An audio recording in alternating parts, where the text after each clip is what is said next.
범죄를 저질러도 일정 기간이 지나면 죄를 물을 수 없도록 돼 있죠. 공소시효 때문입니다. 살인을 저질렀는데도 공소시효로 처벌하지 못하는 것에 대해 그동안 논란이 많았는데요. 살인죄에 대해서는 공소시효를 폐지하는 이른바 태완이법이 국회 문턱을 넘었습니다. 김주영 기자의 보도입니다.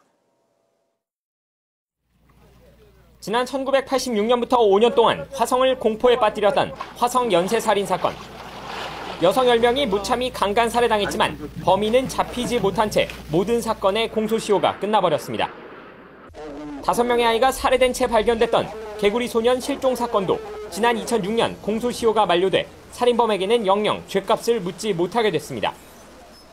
이처럼 범인이 잡히지 못한 채 공소시효가 끝나는 일이 벌어질 때마다 시효를 없애야 하는 것이 아니냐는 목소리가 터져나왔습니다. 이에 따라 법무부는 지난 2012년 살인죄의 공소시효를 없애는 형사소송법 개정안을 제출했습니다.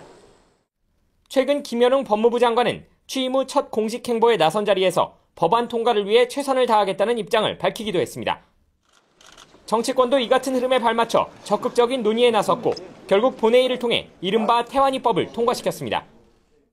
사람을 살해한 범죄로 사형에 해당하는 범죄에 대해서는 공소시효를 폐지한다는 것이 주된 내용입니다.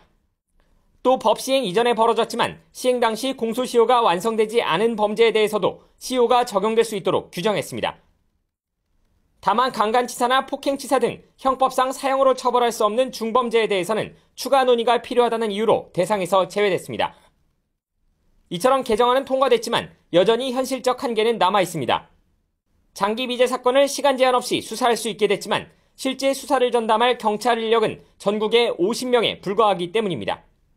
살인사건에 대해 기간에 상관없이 죄를 물을 수 있는 기반이 갖춰진 만큼 실제 흉악범을 잡기 위한 조건이 마련돼야 한다는 지적입니다. YTN 김주영입니다.